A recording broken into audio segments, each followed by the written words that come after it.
Apologies again that I'm not Christine, but I'm a sort of a substitute, and just welcome the opportunity to just say a little bit about the Council for Disabled Children and the work as strategic partner on SEN and disability.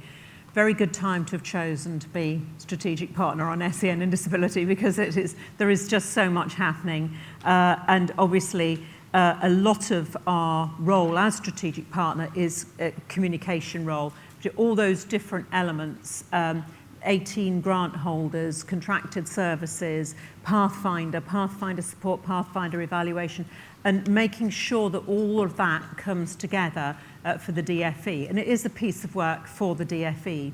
So that communication network brought together with our own networks, which are, Council for Disabled Children is really a collection of networks, if you like.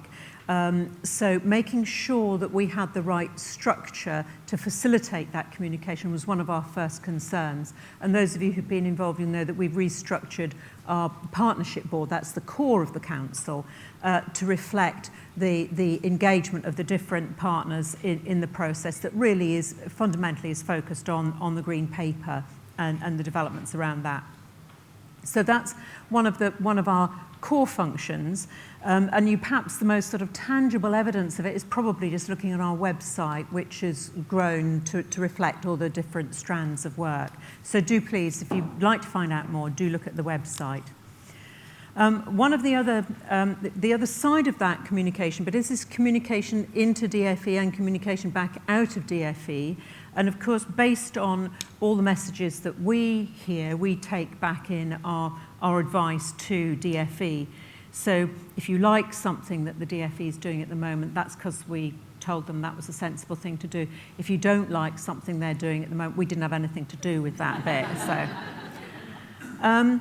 Then another element in the work is working with the voluntary and community sector directly to develop capacity. There's some real issues about how sustainable some parts of the voluntary and community sector are at the minute.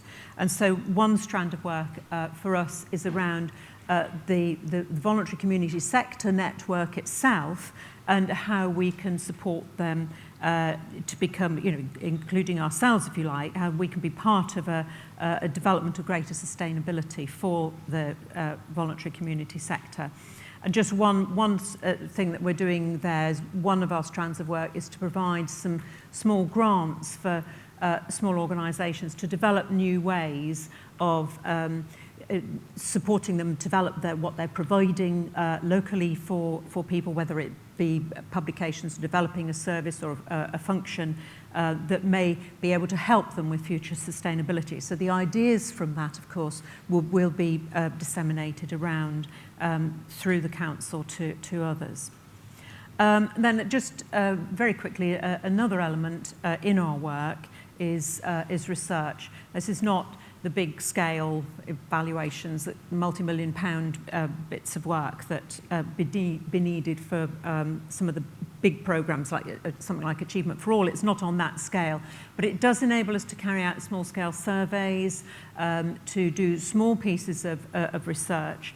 And one of the key things that we've done in connection with that is just to bring together some of the evidence that we want to make sure Pathfinders take into account.